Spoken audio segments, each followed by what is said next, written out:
Hola, ¿qué tal amigos? Les habla el maestro Fidel José Riverol y estamos en nuestro resumen de la ronda número 3 del Continental de las Américas que se está disputando en Montevideo y organizado por la Federación Uruguaya de Ajedrez.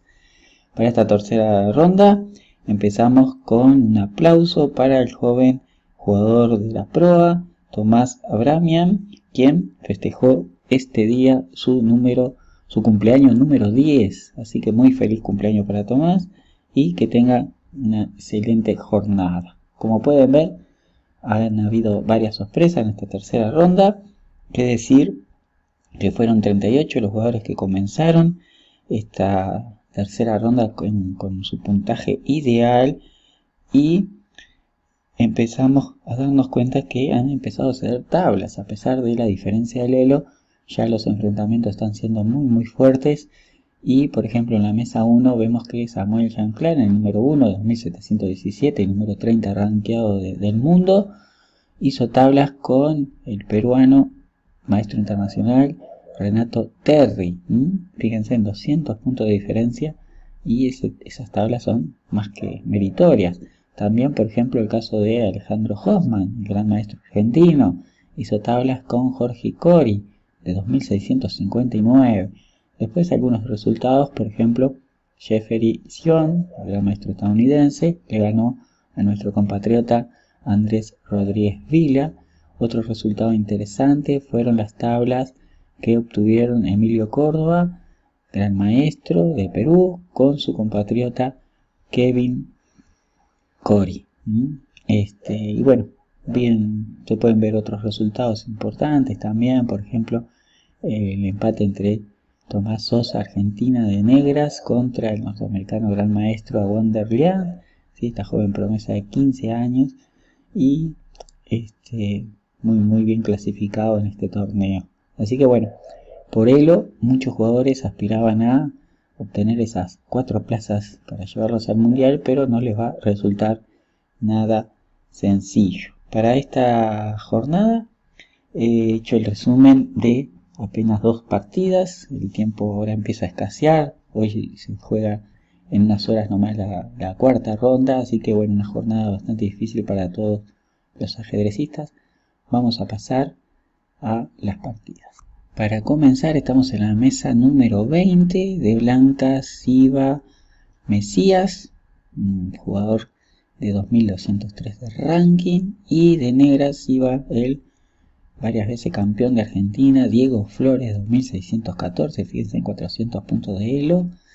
Y llegando a esta posición Flores hizo alfil por C3, una jugada bastante normal, a lo cual por supuesto las blancas jugaron B por C3, pero aquí las redes donde se veían las partidas saltaron, ya que el motor indicaba que había una jugada muy fuerte por parte de las blancas en vez de jugar peón por alfil. La verdad que una sorpresa grande se llevaron varios, porque había una combinación muy bonita que le dejaba una ventaja prácticamente decisiva a las blancas. ¿Cómo?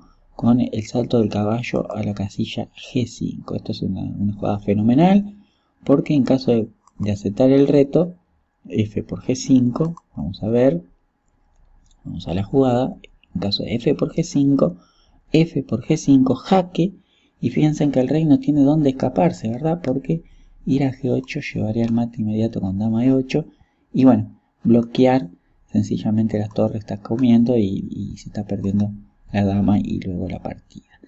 ¿Qué hacer contra caballo G5? Podría ser, por ejemplo, rey F8, pero en ese caso sí jugar peón por alfil. Fíjense que el caballo sigue intocable. El plan de las blancas en esta posición es ocupar la columna y en algunos casos inclusive desviar a la dama para poder dar un jaque en A3. La posición de las blancas es, como dije anteriormente, según los motores, prácticamente ganadora. En su lugar, después de B por C3, siguió alfil F5, la dama se retiró, otra vez era muy interesante pegar el jaque en G5, pero bueno, la partida se fue diluyendo a favor de las negras y estas terminaron imponiéndose. Vamos a pasar a otro momento de otra partida. En este caso nos vemos con el maestro FIDE Sebastián Granara, maestro FIDE uruguayo, de 2141, con el mejor jugador latinoamericano rankeado, Sandro Mareco de 2643. Estamos en la mesa 24. Esta situación, la partida normalmente debería terminar en un empate. Se ve muy difícil que las negras puedan sacar peones pasados, y el peón blanco de C3, que es un peón libre por la columna, tiene ciertos riesgos para las negras. Todo hace presagiar que las blancas, a pesar de contar con el caballo, deberían sacar un empate. En la partida, las blancas lamentablemente arruinan la situación. En esta posición, por ejemplo, una jugada como tipo F3, colocando un poco barricada a esos peones negros por casillas blancas, harían que las blancas pudieran conseguir un empate. Por ejemplo, en caso de rey E6, jugar caballo jaque, y después rey F6, caballo por H5, rey G6, peón por, y el caballo se salva, sale de los problemas y debería terminar en un empate.